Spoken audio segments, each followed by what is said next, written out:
You know how it is the meme coin space? It can feel like this relentless hunt, right? Mm. Everyone's scrambling to be the first one in on the next big thing. Absolutely. That initial rush, trying to catch tokens the moment they launch, it's chaotic. Totally. But what if there was, I don't know, a different way, maybe something a bit more strategic, Yeah. less about that first crazy pump? Well, that's exactly what we're digging into today. We're stepping back from that frantic first-in mindset. Okay. We're exploring a strategy that might be, let's say, more grounded. It's detailed in an AI article, part of their meme coin series, number 4, I think. It's called Mastering the Pre-CEX Listing Strategy. Pre-CEX list. Oh, Yeah. this is interesting. Yeah, so in this deep dive, we want to unpack that, really get into what it means, how it works, and who it might actually be for. All right. So ditching the super early chase, this pre-CEX listing strategy. Break it down for me. What's the basic idea? Okay, so at its heart, it's about identifying promising tokens before they get listed on the big centralized exchanges. Like Binance, Coinbase, Yeah. those guys. Exactly. The major players. And these aren't brand spanking new tokens, the ones that just appeared. Right, not the ones born yesterday. No. They've usually already gone through that initial, really volatile phase. The article calls it the second wave phase. Second wave phase. So after the initial hype maybe dies down a bit. Precisely. It's that period where a lot of meme coins just fizzle out. But the ones that survive this phase, the ones that are potential pre-CEX assets, they often have a bit more substance. Okay, so they've proven they can, like, stick around. They have some legs. Exactly, some staying power. And importantly, they've started building a real community, showing some resilience. The article actually points out some key things to look for. Ah, okay. Characteristics. Let's get into that. What makes a token a potential pre-CEX contender? What are the signs? Well, a few key things mentioned. First, strong liquidity. You need to see healthy trading volume already happening. One sense. People are actually buying and selling it. Yeah, it's not just sitting there. Then high on-chain engagement. On-chain engagement. More than just holder count. Much more. Are people using the token? Talking about it? Is there actual activity on the blockchain?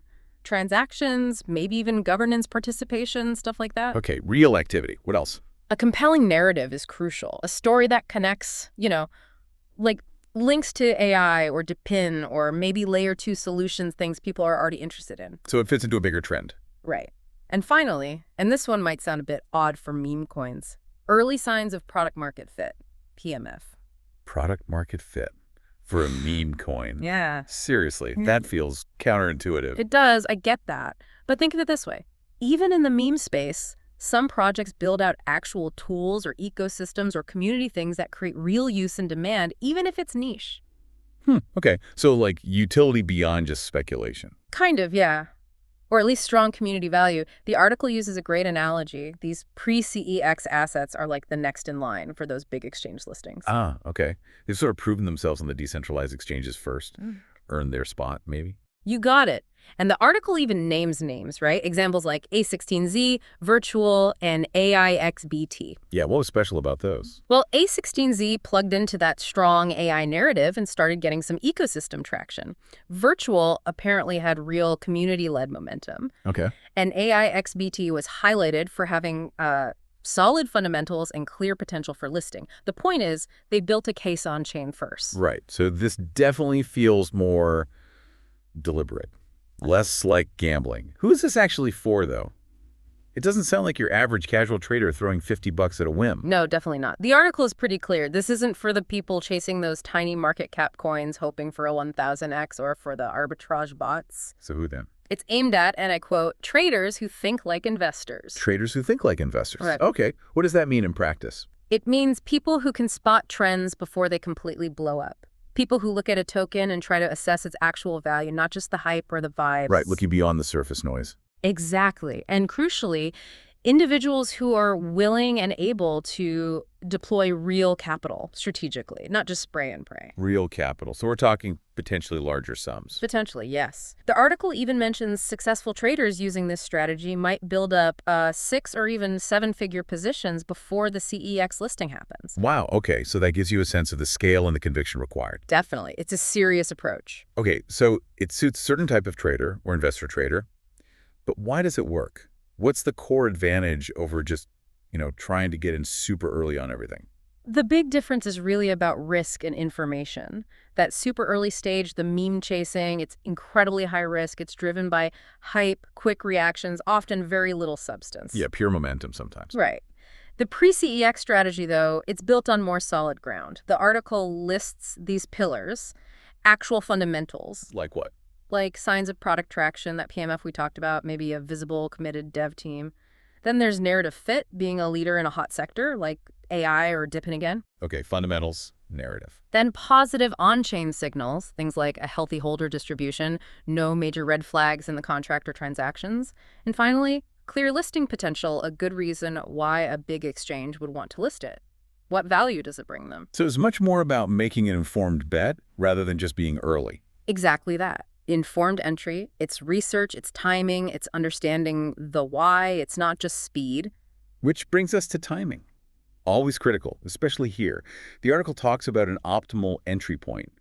When is that, ideally? Yeah, the sweet spot seems to be when a token is starting to get some real buzz, gaining traction, but it hasn't quite gone viral yet. It's known, but not everywhere. Okay, so catching it on the way up, but before the massive crowd arrives. Kind of. You're looking for specific signs that momentum is building, but it's not saturated. What are those signs? What should people be looking for? Okay, so the article suggests things like the token having maybe one or two major catalysts coming up. Like a product launch or something. Yeah, or a big partnership, a tech upgrade, something concrete. Also, strong liquidity support. You want to see healthy volume on the DEXs. Consistent volume, not just a quick spike. Right.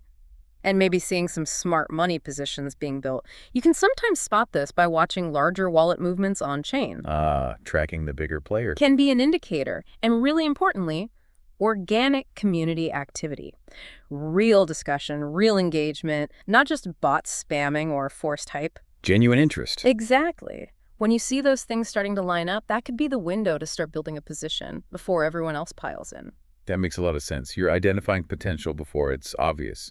Now, the article also mentioned a distinction from second wave plays. Yeah. How is this pre-CX thing different? They both sound like they look beyond the initial launch hype. That's a good point. They both involve looking past day one, sure, and both probably involve some research, but the core intent is different. How so? Second wave plays are usually about finding tokens that have already popped, then maybe crashed hard and look undervalued for a potential rebound. It's often more reactive, spotting a dip. Okay, looking for a bounce back. Right. The pre-CEX strategy is more proactive. The article calls it pre-positioning for inevitables. You're trying to anticipate that next major step, the CEX listing, the wider recognition based on the project's trajectory. Got it. So one is finding recovery potential. The other is anticipating future growth and access. Clear difference. Okay, let's get practical. If someone's listening and thinking, okay, this sounds like my kind of approach, what are the actual steps? How do you execute this? Right. The article lays out a kind of execution flow. Step one is trend mapping. Trend mapping. Yeah, basically identifying which narratives are actually gaining steam in the market. Is it AI, Depend, GameFi, whatever seems to have momentum? Okay, figure out the hot sectors. Then what? Then it's leader selection. Within that hot narrative, which token looks like the strongest player, the potential leader? How do you figure that out? The article suggests tools like Aave.ai, for example, can help track things like where smart money is flowing, token velocity, market sentiment around specific coins within that narrative. So follow the smart money, check the buzz. Makes sense. What's next after picking a potential leader? Then comes the critical part. Evaluate product in PMF, really digging in. Back to that product market fit. Yep. Is there an MVP, a minimum viable product? Are people actually using it? Is the team active, shipping updates? These are strong signals for pre-listing potential. Okay, looking for tangible progress. Exactly. After that, it's about execution. Size accordingly. Build your position carefully over time, especially if you're deploying larger amounts, say $50 K plus, like the article mentions.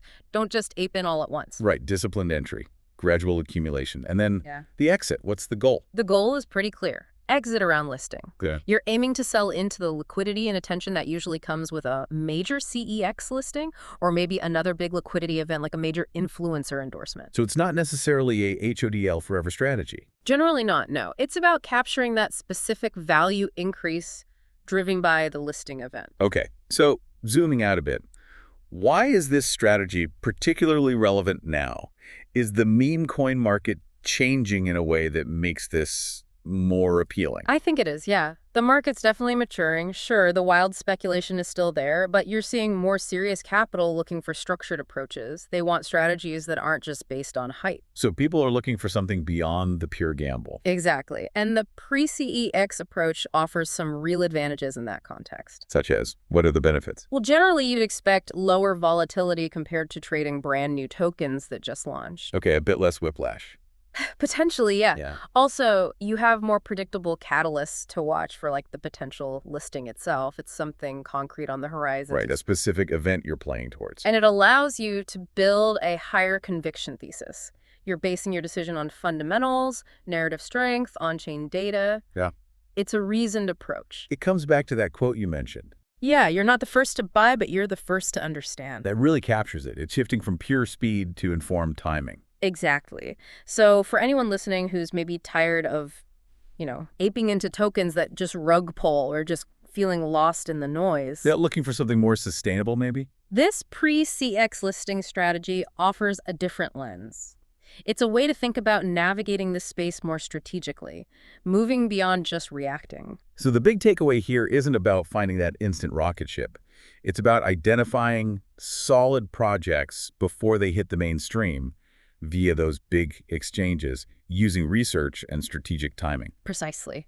It's about that informed entry before the brighter market catches on. And that final thought from the article really sticks with you, doesn't it? It does. It's not about being early, it's about being right before everyone else is. Something to chew on.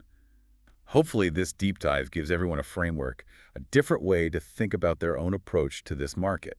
Yeah, encouraging that shift maybe from just chasing hype to really understanding the potential that's brewing just under the surface.